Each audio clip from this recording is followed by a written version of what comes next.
2016,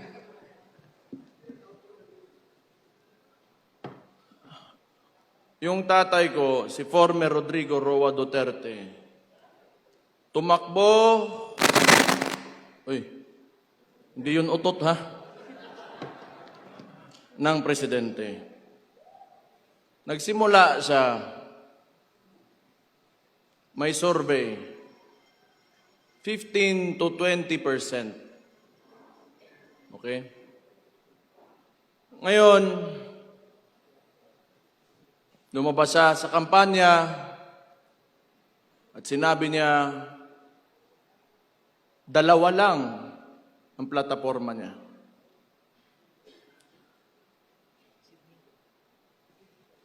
Drugs and criminality and corruption. Tatlo pala. Bobo ako sa math eh.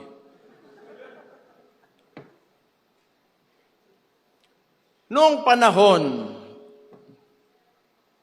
na naging presidente yung tatay ko,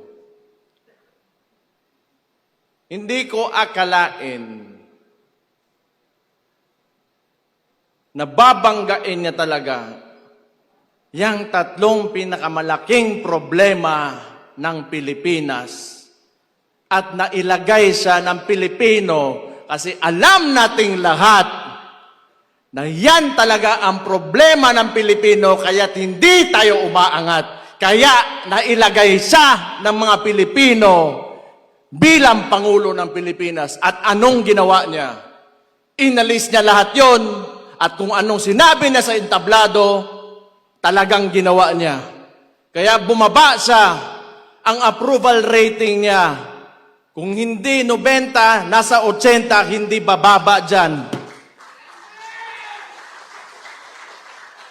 Ibig sabihin nun, kamong mga pobre, kanang mga komunidad, kayo mga nasa community, naramdaman nyo ang pagmamahal niya sa bayan niya at sa mga Pilipino.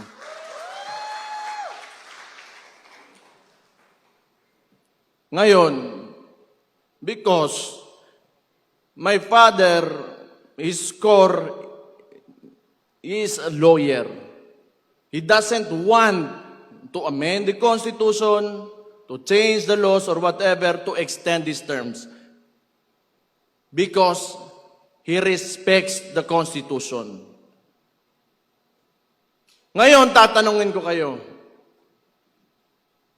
Kung kayo pagpipiliin ng panahon na yon, kung kayo lang, hindi galing sa kanya, itutuloy nyo ba yung termino niya? Itong si Marcos,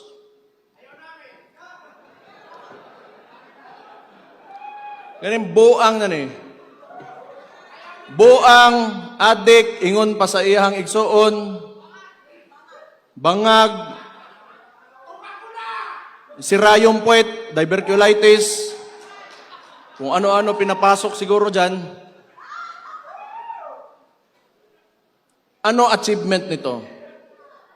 Binalik yung droga, binalik yung kriminalidad, binalik yung korupsyon. At ngayon yung putang inang yan, gusto pa magpatagal ng termino niya. Magaling din. Sa kawalang hiyaan ang puki ng inang yan. Ganito kasi yan. Ang gobyerno, panahon ni PRD, dinicentralize niya. Meaning, power and influence, hindi tawag, utang ina ng kabalo sa tawag ng English ang yawa. Hindi lahat nasa capital. So that, especially the budget, the allocations, lahat aangat. Etong si Marcos kasi, ito yung culture ng politika. galing pa noon sa mga Espanyol. May mga Peninsulares, Insulares, Indios. And yung mga kolonistang yan, the Spaniards, nung binigay tayo sa mga Amerikano, hanggat sa nagkaroon tayo ng so-called independence, hindi nila inalis ng sistema na yan. Kailangan malayo ang wealth gap sa mga oligarko, pati sa mga maghihirap, so that they can control. They have control over everything. They have control over politicians. They have control over the economy. At sila lang mayayaman, wala silang kompetensya. Kasi hanggat sa walang umaangat na Pilipinong pangkaraniwang tao, wala silang kompetensya. And that's what they want to maintain. Unsay gibuhat ni Marcos? Ang ginawa ni Marcos, because PRD opposed this kind of political system, pinadala niya sa Netherlands po, tangina sang gago sa.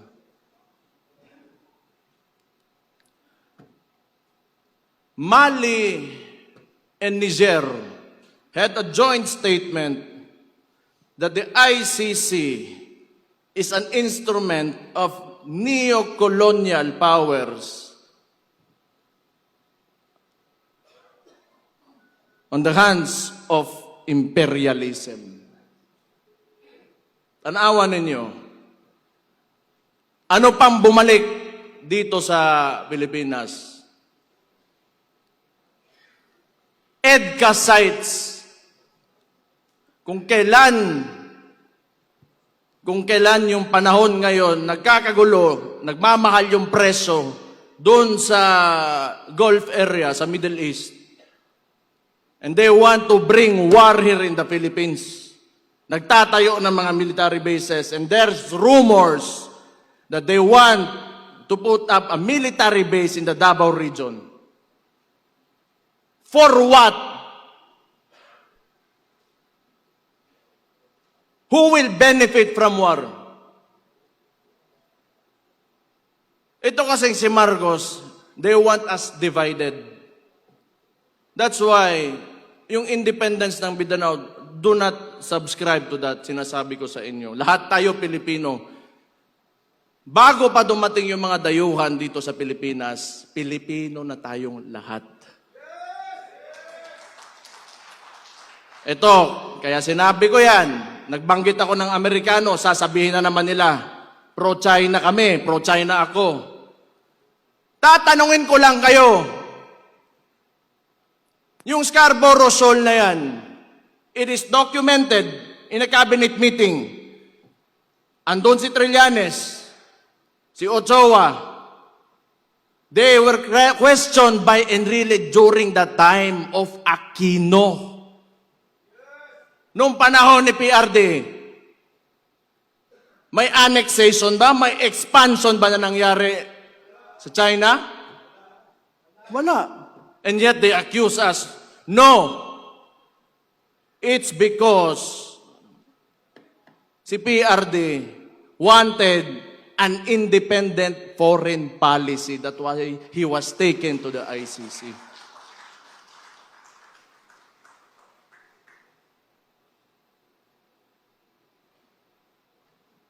Muli na ta. Ahama mga taga Davao Oriental drebe. Tingog mo. Oy. Del Norte. Barm. Allahu Akbar.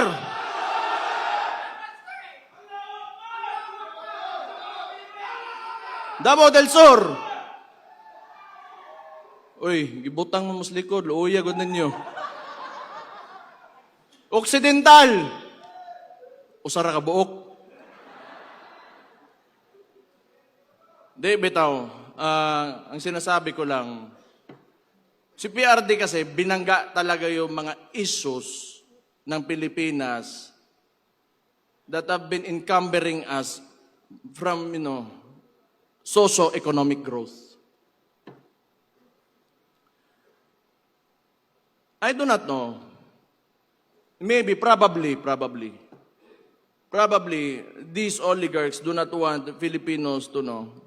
Kasi nga, pag ikaw may negosyo, you do not like competition eh. And when you give everybody a chance, an opportunity to, lift themselves out of poverty, then you get a mind of your own. Tapos magkakaroon, they will speak against you and, criticize. Ayaw nila nun. They will not profit from it. So muna, katong na presidente akong amakan, muna suko kay na sila, galit sila kay PRD kasi siningil yung tax, pagbabayarin sila yung utang nila sa gobyerno. And for what? It's because so that that money can be used for people. Tanawa karon. Hospital, PGH used to have 100 million a month.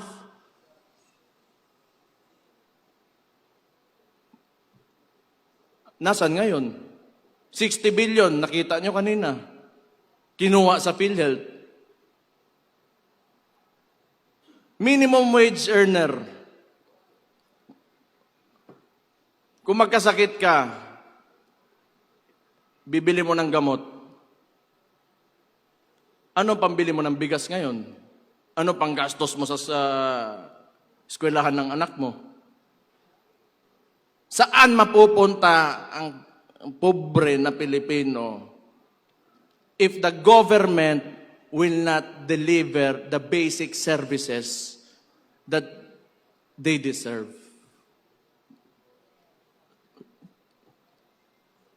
Do you think pag ito tuloy-tuloy pa rin,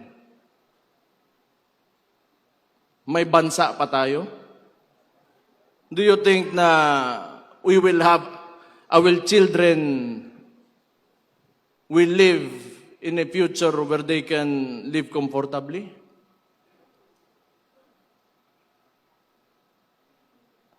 Tungod sa kwarta. Utang ina ng butangan na I hate that so much. It is the root of all evil. Kining mga congressman ba ni yes? Sige. Butang ina ninyong tanan.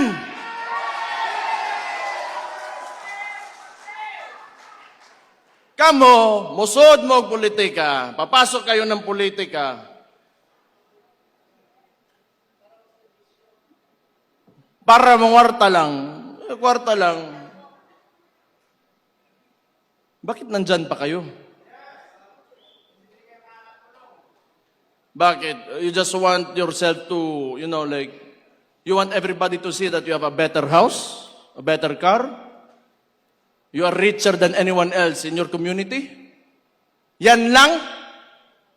Para sa kinabukasan ng bayan natin? Utang ina, umalis na kayo dyan.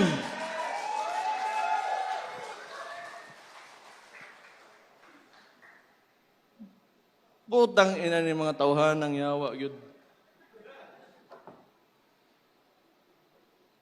Yun po si Mike Defensor. Ako man siguro ipapriso, ani. Pero mauuna yan si Harold Respicio.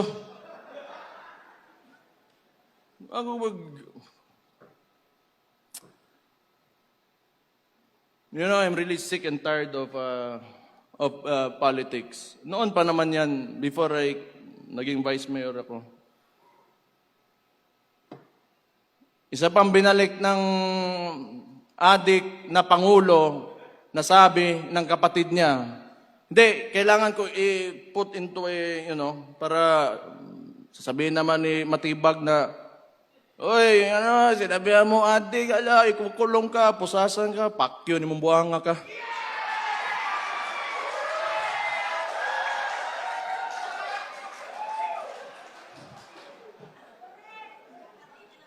Bisaya pa, lo ni mo, choy.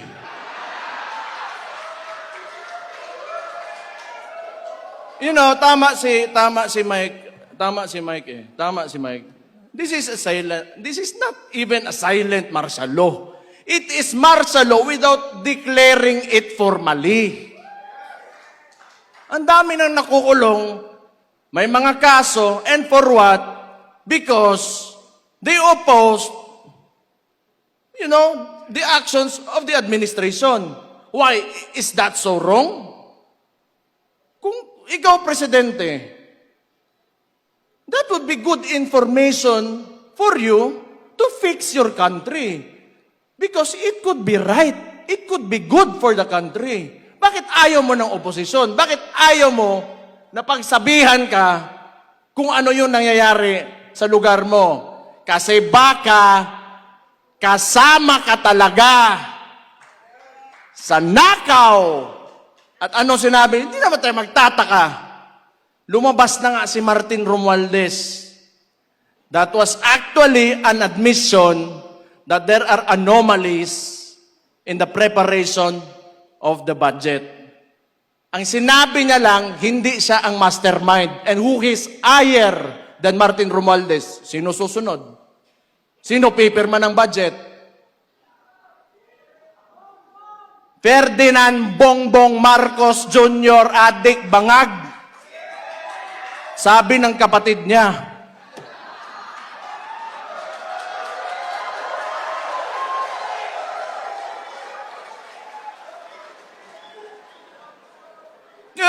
ako ang ginaingon dire ba?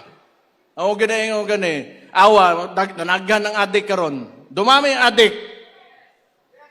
Dito sa Davao, lagi may huli. Sa ibang lugar, wala. Hinahayaan nila. Takot yung mga pulis. Kasi pag hinuli mo adik, magagalit si Bongbong. Kasi adik daw siya, sabi ng kapatid niya. Oh, ano mangyayari ngayon? Yung mga pamilya, sira. Breadwinner, yung tatay. Pag nagsabuyan, wala na, sira ulo, ayaw magtrabaho, bubugbugin yung asawa. Ano mangyayari sa household? Wasak yung pamilya, yung mga bata, saan papunta? Hindi papasok ng paaralan. Yung community, yung mga barangay dyan, apektado. Sino nagbabayad ng buwis? Sila mismo.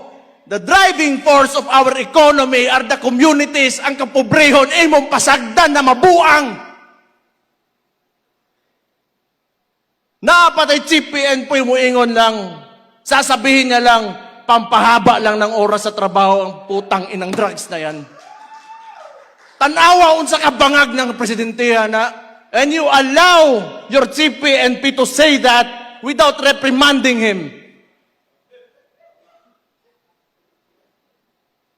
Tanaw ninyo, tingin nyo ba may kinabukasan pa ang Pilipinas pag nagpatuloy to? Tangtangan yung Marcos dito. Ayaw, ako'y mapriso. Kitang tanan siguro. Utang ina ni.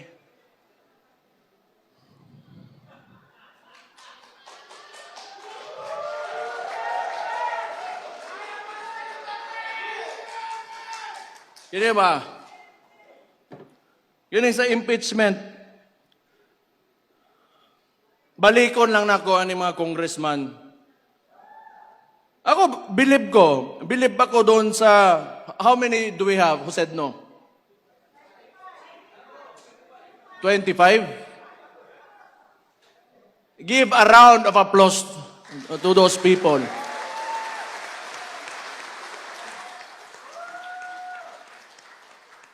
Butang yan kamo, taga Davao, pangampanya hito ninyo dito sa Manila. Kay tabangi ito ninyo. Itong mga ni Nogyo daning kuhan. Kana na yung mga itlog ng mga congressman. Mutang ina nila. Kaya manag-yes. Huwag nyo na. Ano nga yun? 20 million. 5 million MOOE. 20 million outright cash. 5 million MOOE, then 200 million budget. Si Dimple Mastura nag-no, di ba? Oh. Ha? Abstain. Nasto nga. Okay na. Pwede no, pwede yes. 200 million budget.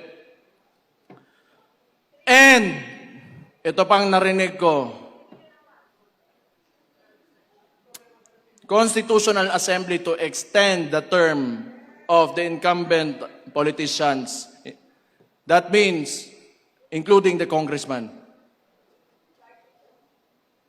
So, kung nakinig lang kayo sa akin, before the midterm elections, I already said this in Cebu, I said this everywhere I went. Yung bangag na yan, ayaw bumaba. Kasi alam niya, pag bumaba siya, makukulong siya. Nasa liderato kasi yan lahat. Kayo, mga leader kayo sa lugar nyo. If you allow looting of, public funds, then that is because you allowed it. If you do not allow it and you have strict policy against corruption, hindi talaga mangyayari yan. Ang problema, sabi nga ni Martin Romualdez, hindi siya ang mastermind. And sino yung leader? Sino yung ulo ng Pilipinas ngayon? Si Marcos. I do not know if Martin was pertaining to kaning adik nga bangag nga way uwaw bawgbaba nga presidente nato. Ingon siyang igsuon ha. Sabi ng kapatid niya. Ang bawgbaba totoo yan kasi kausap ko yan kasi tinulungan ko yan yung kampanya. Naamoy ko bawgbaba ang tawanan eh. Pero noon, sa totoo lang, naloko rin talaga ako. Akala ko, wala lang, parang walang buot lang talaga to. Parang bata lang ba? Ngayon, bata talaga at adik pa talaga, sabi ng kapatid niya.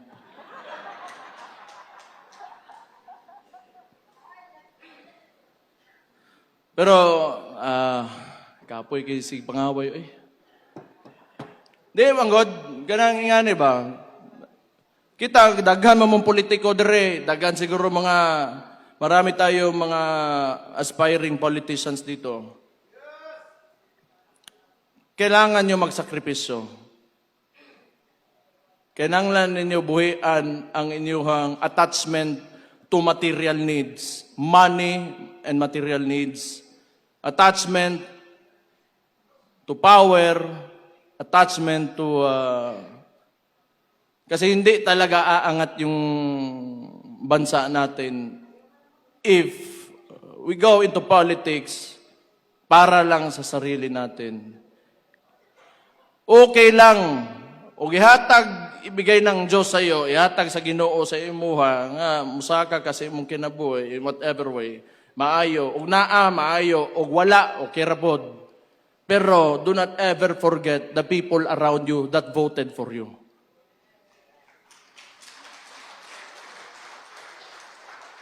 Kinahanglan, pag ikaw nas politika, di lang ang imong gipampili na mga tao, mga pinili mo lang na mga tao at ikaw yung aangat. Unahin mong angatin yung mga tao. Huli ka na talaga. Maunang politika. Manerbisyo ka eh. Mao gani ang tawag na public servant.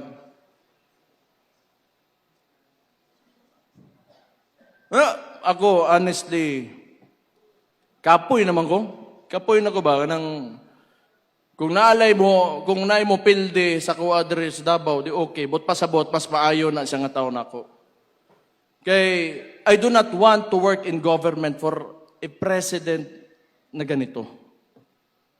Because nothing is happening. The people are suffering more and more. And I do not want to be a part of it. Na complicit ko sa nangyayari sa mga tao ngayon. But fortunately for me, Davaoenos, Davao region, are very resilient people. Mabuhay raman tag ko tag ginamos, kanang nilungag nga saging, okay na. Pero kani mga tao sa mga urbanized sections of the country, medyo lisod eh. Dire natay prutas, natay bugas, di man permi pod, pero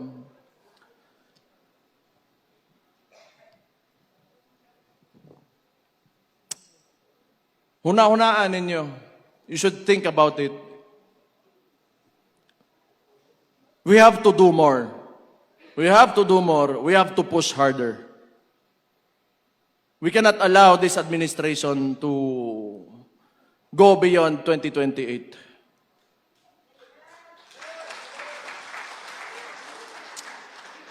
Ganito yung structure nila eh. So ngayon, they are supporting the left, the extreme left, mga makabayan, the NPA, because, and probably, coming from the statement of Marbil, that drugs is only to extend the work hours of people. That's why they are lenient on these groups and individuals, because yun lang ang allies nila.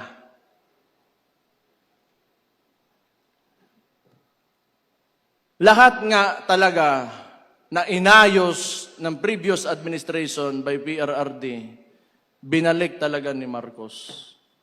And look at what happened. Look at what is happening to us now. We have never been more divided than ever before until this fucking president came into office. So anong gagawin natin? Since the Vice President has already announced his her candidacy for the 2028 elections, ngayon pa lang, magsisimula na tayo.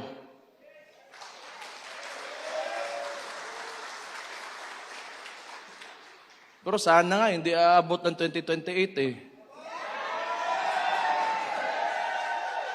Ano gusto nyo? 2028? Bukas.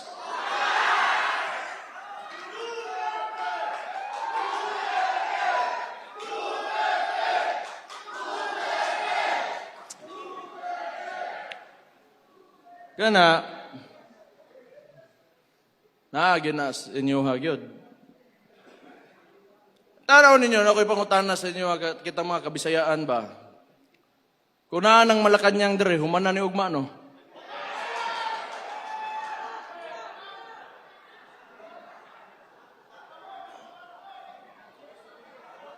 Kuanta we are restrained by geography. Archipelago manggod ta. Manglupad pa ta dito Manila, pero I do not know. Pero kabalo mo, unsa ka bugo gani si Marcos ba? Bugo gyud, bisag unsa bugo gyud. Ana. Bugo gyud.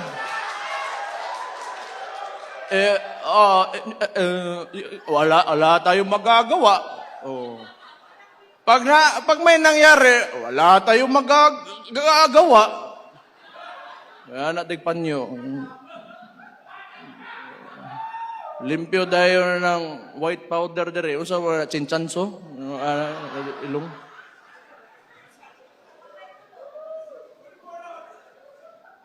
Di bugo ba? Siya yung nagbukas ng flood control issue because, the narrative that they wanted to present to the public, kasi itong mainstream media, hawag na po, tangin na po din yung mainstream media mong yawa mo. Tinuod man, ay mo kalain na, kato mga trabahante, ang mga tag-iya, anak, mga tag-iya, fuck you.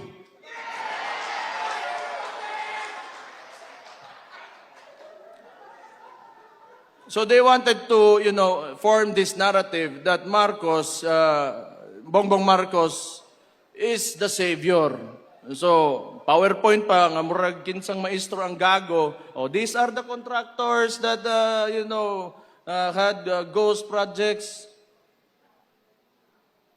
Contractor? O ikaw? Nga na ka, utang ina, scammer. Scammer ng tawhana gyud, scammer gyud.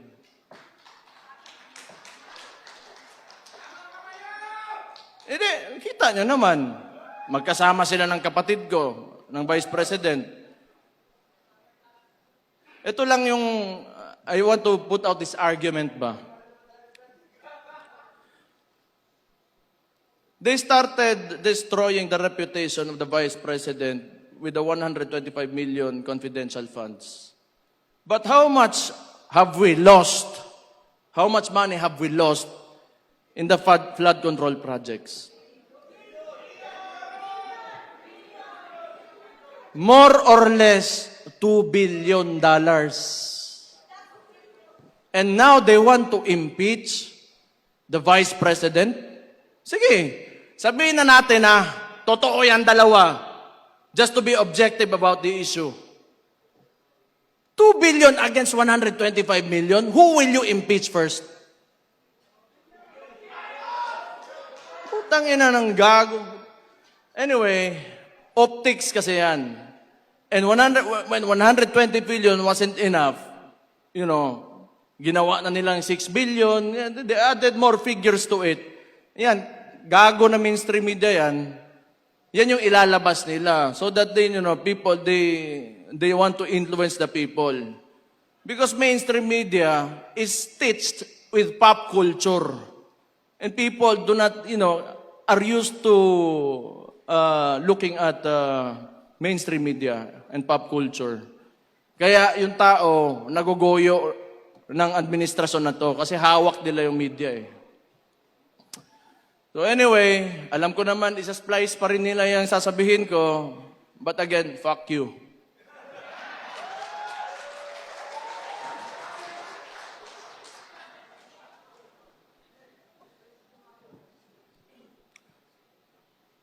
Hindi, maluoy ta sa itong nasod. Natay mga anak ba? Natay mga anak. Ako'y mga anak. Namoy mga apo. Unya, kaugbaon ba? Future ba? Future.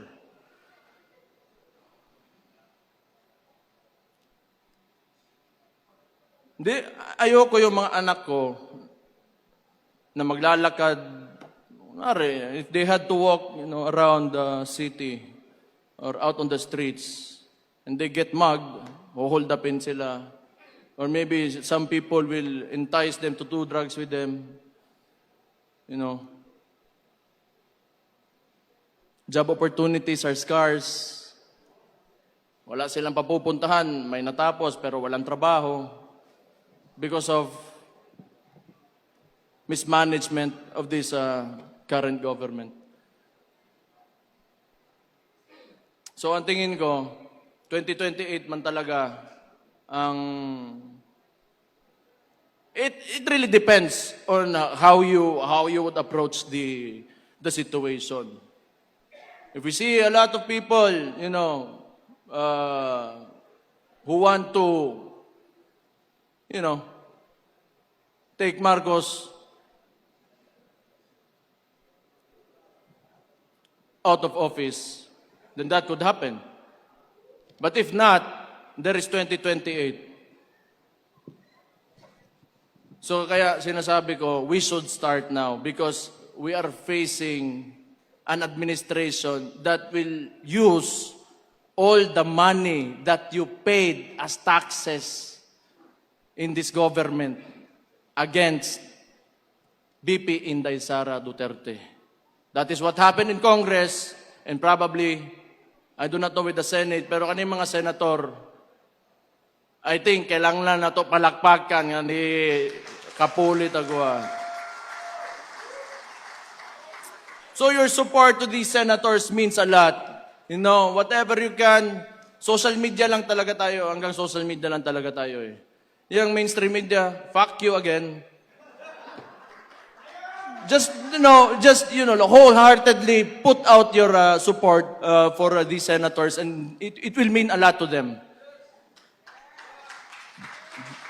Discuss among your communities. Discuss to you want to not really convince, but tell your story on why you believed in the governance of former President Rodrigo Roa Duterte, and why it should continue in 2028 through VP Inday Sara Duterte.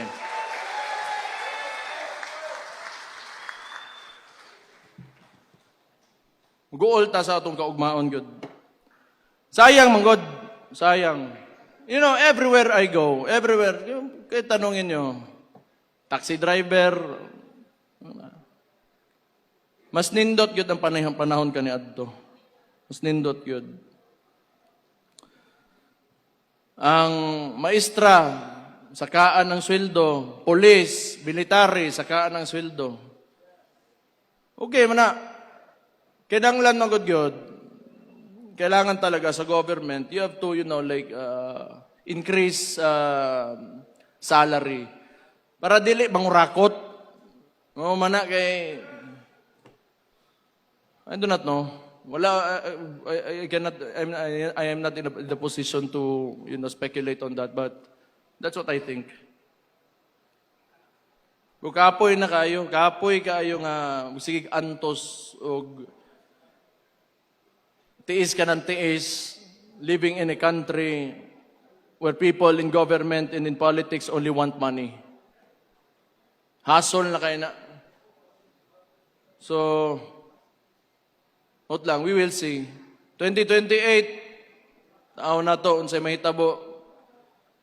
Pero, inshallah,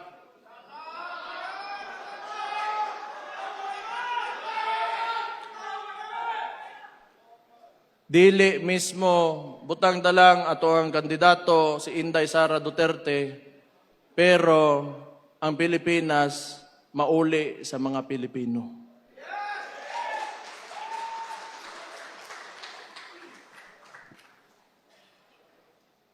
Tama na to, kapoy na kay story diri, paningtan ako. Ay, tama day. Tama ko yung story. Basta ikaw rin. Ako, unahan ko muna sila John Vic at saka Auntie Claire. Auntie Claire, si Mayor Baste, kung ano-ano na pinagsasabi. Hindi naman totoo yun. Unahan na takadaan day, kapoy ka, kag-alo. Pas John Vic, ginahuwat pa na ko John Vic nga muli-ili sa kuutin kay pisot ko no ko. What to John Vic lain po kayong pakita utin siguro niya, no? O sige na lang, pasiganahan siya. Pero ang tuli manggod kani adto pakang man ba pakang pakang kanang kang John Vic mas maguwang man nako kung tuli siya pakang na iya ha ako German cat.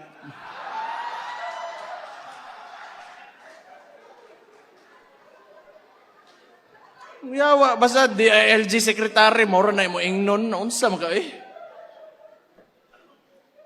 Yun lang sasabihin mo. God damn it.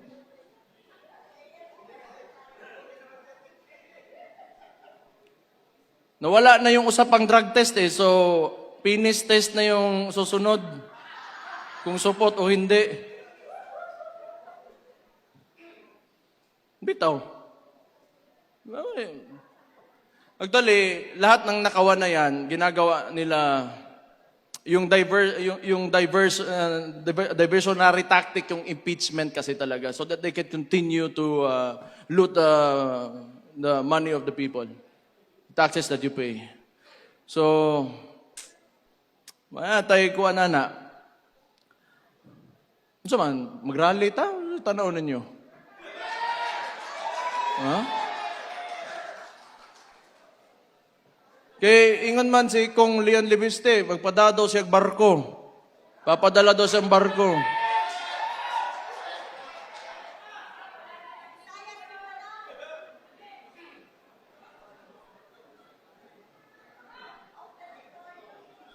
Pero I do not think kung 2 years, etong 2 years na to, mas lalala pa yan.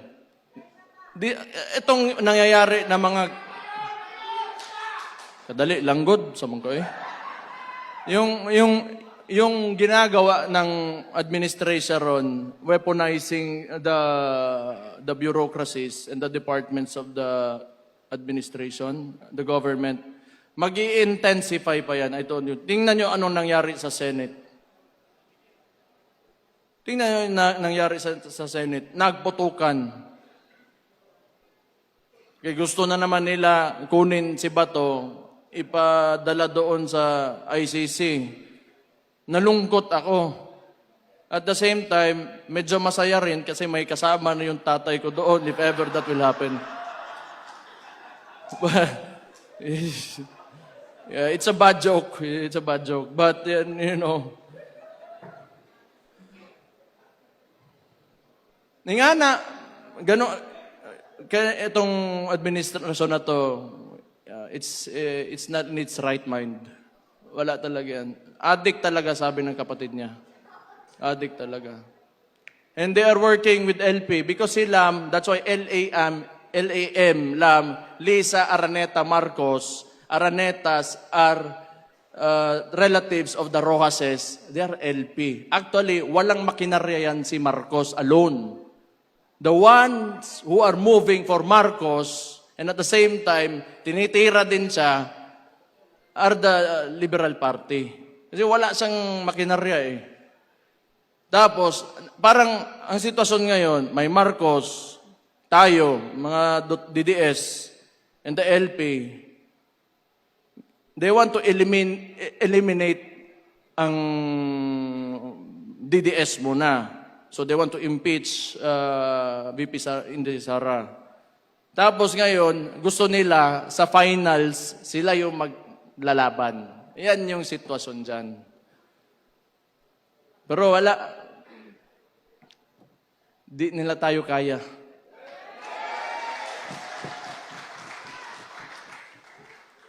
Wala namang alam kasi talaga yung mga gago na yan. Talaga walang alam, putang ina.